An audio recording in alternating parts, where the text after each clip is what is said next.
guys, how's it going? Today we're inside working on a couple of projects and I may run out to the studio to pot up the daffodils that I meant to do yesterday and I ran out of time, so I'm hoping I don't run out of time today. But what I want to start with is finishing up with our last piece that my mom and I picked up on our recent antiquing trip. So that would be this one right here, this little hutch or cabinet, I'm not sure what to call it. Do you remember the circle table I had sitting here? It was beautiful, it was from Unique Stone, but it did come out to about here or so, which we had plenty of room to walk around it. But this just seems a little bit more appropriate for the space, a little more streamlined. You can see I did fish out a extension cord from behind the refrigerator because that's our nearest plug-in. There isn't one around the corner, and I did pick up a lamp. So I got this kind of taller, slender, it's really sweet, kind of simple lamp to put in this area because this is actually a dark-ish corner in the evening. We don't normally like keep the chandelier on all the time, and we've got a lamp over here. We don't normally have that chandelier on all the time either. I just turned it on so it was nice and bright right now, but there's also a lamp there, lamp there, lamp there. We like lamp light quite a lot. So this was kind of a dark corner. I think it'll be nice to have some bright in this area. But this cabinet will also serve another purpose, and that is to hopefully be a landing spot for the junk that normally accumulates on our island. You know, we come through this door and this spot right here and this spot right here, we just dump stuff. And it would be so nice to have just a slot in here or a shelf for mail and other things that just accumulate. But you can see it's pretty gross. I need to do a thorough cleaning of the whole thing. I might back it, I might not, I don't know. It's gonna be pushed up more flush with that wall, so you won't really even see behind it. But that's kind of the plan. So this lamp I think will work out really perfectly. And then we've got a peperomia called Red Margin that I will pot up and may or may not use, but I thought it looked really pretty with this lamp actually. And then I brought out these two bowls. I'm not sure, but I might put one of these on top just for keys and stuff like that. It's kind of a good landing spot. Okay, I'm gonna do my best to try to capture as much of the cleaning process of this cabinet as possible, and then hopefully we can get it kind of just fixed up really quick. I was thinking about painting the inside, but I kind of steer away from, I like wood. I like the warmth of wood, the look of wood, and painted items, like if they get scuffed or scraped, they just show wear pretty quickly. And if we're constantly in this thing kind of moving stuff in and out, I think that would happen pretty fast. So I might just keep it like just dark wood. I might just like wipe it down with some wood stain or something like that. I'm not sure, we'll have to see. But it's perfect because like, see this basket? This always sits on these stairs. It's full of hats and gloves and shoes for the kids and socks, you know, just kind of random stuff, which it's convenient to have it there, and at least it's in a basket. But check this out. Oh. Isn't that perfect?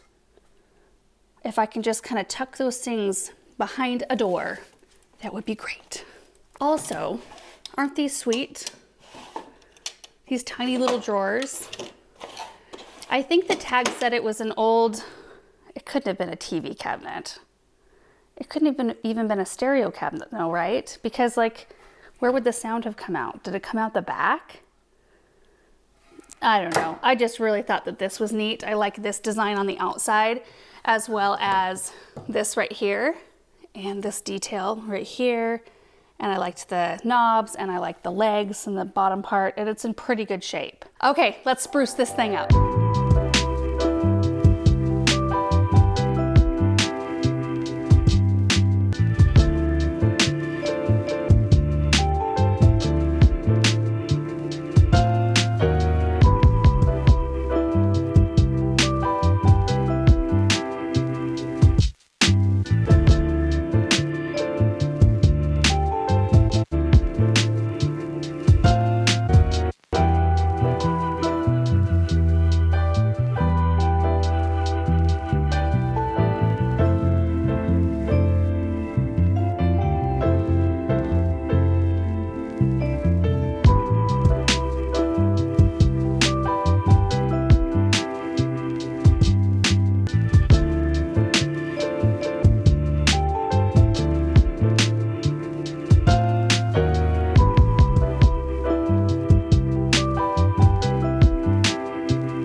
guys, it's a new day. I had to take a break because I had to let the paint dry. I hadn't anticipated painting the inside.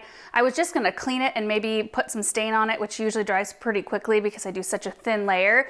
But as I was tearing apart the interior, it was really quite gross in there. I mean, it was gross. And part of it was already painted black, so I couldn't have stained that part. So I just decided to give it a complete new paint job on the inside, which did brighten it up quite a bit, and I'm really happy with how it turned out. So the outside of the cupboard basically just got a good cleaning. I cleaned off all of the dust and dirt. I vacuumed the bottom. There were a ton of spider webs under here. Spiders don't normally freak me out, but this thing kind of has a false bottom. So it has the bottom of the cabinet that you see from the inside, like the bottom board, but when you flip it upside down, you can see that bottom board, and then there's a space, like a 4-inch space, and then there's another board that I had to get my hand inside. I used a Swiffer, and I got most of it, I think, out with the Swiffer, and I felt pretty confident after I ran that in there that there were no living spiders. But anyway, I had vacuumed that out, cleaned it out. The rag was filthy. It was like black. It was so dirty underneath it. So anyway, yeah, the outside exterior just got a good cleaning, and then I did run some Old English over it just to kind of shine it up a bit. In fact, I saved my supplies out here so you guys could see what I used. I've had this forever. It's actually scratch cover, so it's a darker color polish. Anyway, I use this on darker colored wood that may have little nicks or little damaged spots. It kind of helps fill those in. I also use a stain marker on occasion. There were a couple of spots on the interior of the door that were pretty deeply scratched or kind of damaged, so I use that there. A couple of other things that I have, I've got this blade, Fiskars blade, I had out in the studio, and it's so darn sharp. I was able to use this to get that, whatever that black vinyl-y covering was inside the cupboard. I cut a lot of it out that I couldn't like pull out. And then this is the paint I used. I started with a chalk paint. I thought I kind of wanted an off-white. It was called Parchment, but then I started to use it. It was really thick. It was pretty old. So I decided that it needed 2 coats anyway. So that was my base coat. I got most of the dark colored and the raw wood areas covered with that. And then I went in with this is Sherwin-Williams Greek Villa. I got a sample of it in satin at one point. I don't know at what point, maybe when I was painting this kitchen. I didn't end up going with the color, but it was nice for the interior of the hutch. I also used a little hot glue to attach the fabric to the back. And then Aaron and I went to Home Depot last night because I asked him, like, is there some kind of sensor light that you can install that I could put on the upper part of each one of those shelves? And so we found these. I'll show you. They're not super reliable. I don't know how well they're gonna work. Anyway, the top of the cabinet, the lamp is so awesome, you guys. I'm gonna probably fuss with this a little bit. Like, I might tuck the lamp back a bit, but I kind of like seeing it from the other side. See how it's kind of over a bit? I like seeing it from the other side. It kind of provides a little bit more light. Got a couple of plants. So we repotted this red margin peperomia, and the watermelon peperomia was one of the ones that came home with me the other day. Thought those would be real pretty. We hardly ever use this, but it's still easy to get in here and use it if we need to. I had these books on the mantle before Christmas, and I had houseplants and just a whole bunch of books. I can hardly do any kind of display without using books. I just feel like they add so much interest. They're so beautiful. And then I've got this bowl here, which I picked up at Marshall's. Royal Wessex is the brand. It was $4.99, I think. Yeah, see that? There it is. I need to take the sticker off. Anyway, this can be just kind of a catch-all for keys and sunglasses, things like that. And then I usually like to have a candle too. I run candles or light candles almost every night. All right, let's take a look at the inside. The lights are already on because I've been messing with it a bit. So right away you can see it looks a lot brighter in here. It's clean, which is nice. And I think having it be white in there is probably better than having it be dark. And the addition of the lights, if they'll work more reliably, will be nice. I might even try to figure out something different if they don't work out really well.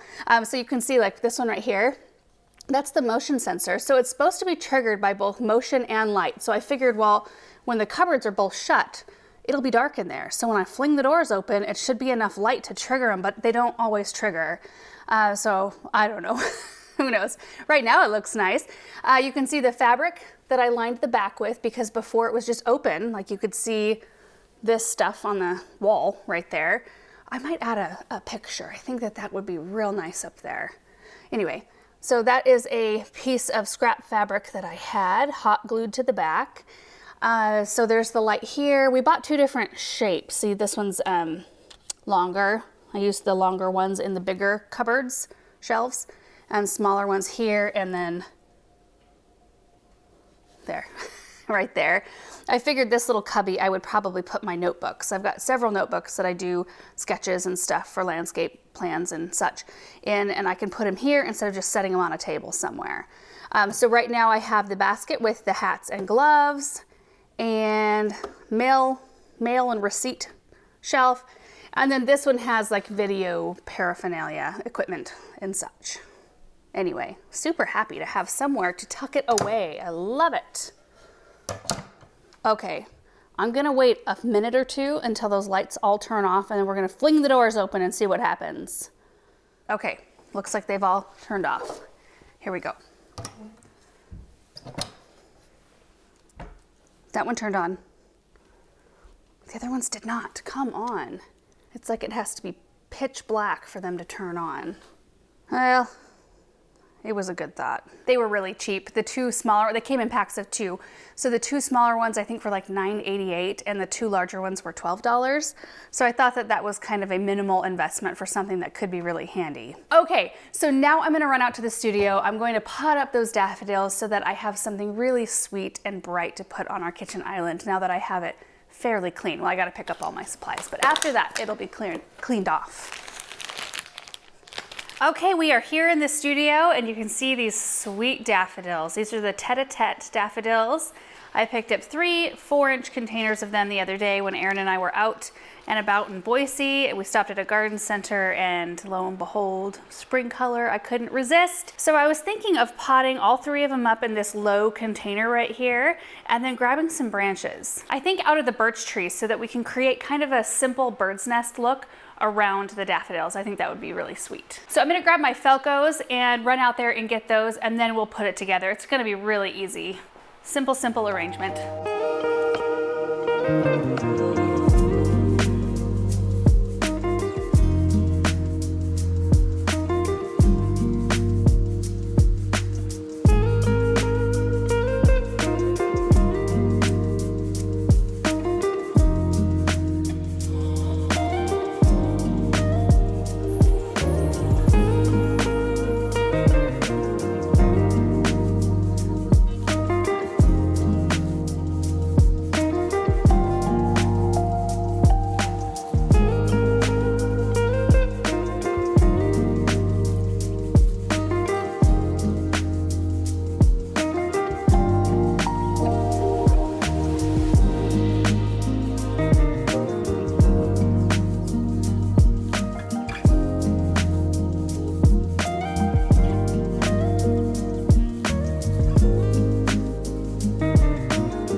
This turned out so cute. Look at this sweet little arrangement.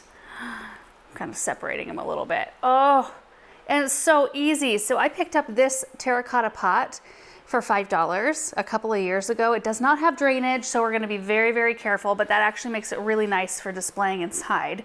Really, we don't have to mess with the saucer, and these will need so little from me. Then I potted the daffodils, and there was a layer of gravel top dress on top of the containers, and I just let the gravel fall into the soil. I'm totally not worried about that.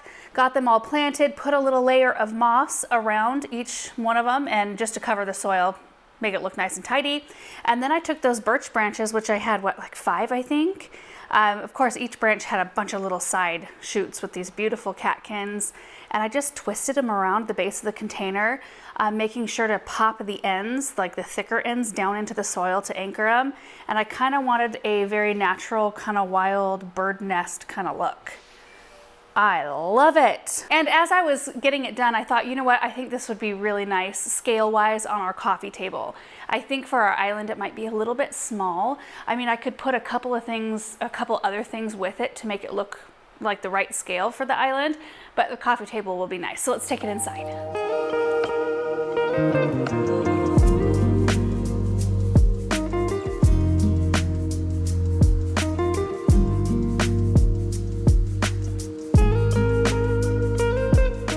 Baby.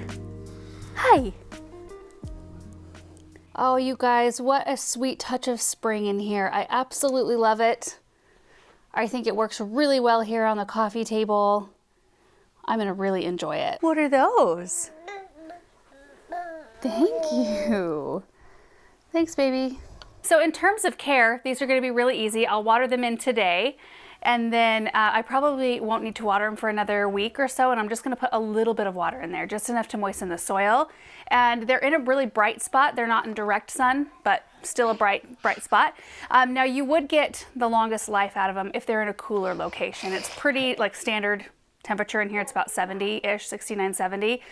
So they won't last as long as they would maybe in one of our sun porches where they aren't heated, and you know, that's kind of what daffodils like, or the cool temps. But we are expecting temperatures like in the low teens coming up, so it might get even a little bit too cold in there. Anyway, I'm just gonna enjoy them while they last right here. I think it's gonna be really fun. And I think that is gonna be it for today's video. Just really happy to get another couple of things done. I did not get the lamp rehung, which I thought I was going to, but I think little Miss is about ready to go down for a nap. That's the thing. Every time I get ready to nail something into the wall, somebody's asleep, so I have to wait. That's what I like to think anyway. It's not because I'm putting it off. Procrastinating. No. So I hope you guys enjoyed this video, seeing where the cabinet ended up, what it ended up looking like. Again, I will probably fuss with the stuff that's on top of the table, but I'm happy with the houseplants there. It's just fun to have some fresh stuff in the house. This month, January, typically we are kind of filling our homes up with those kinds of things because we're lacking it so much outside. And hopefully we don't regret it come summer when our attention shifts to more outside things. But for now, it's just wonderful. I love seeing the life in the house. So anyway, I better go follow Samantha Grace. She toddled away from me. Thank you guys for watching. We'll see you in the next video. Bye. Where'd you go? Are you on the stairs? Samantha Grace, what are you doing? Oh, you want the camera so bad, don't you? Benjamin was just the same way, you know that? Yeah, say bye. Can you blow kisses?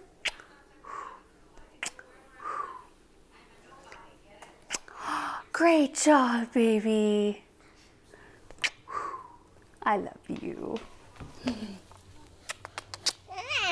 Yeah, let's test this again. Let's fling it open, baby. Fling it open. Whew. Oh, one turned on. Whew. Bottom one turned on. Dang. Thank you. Thank you.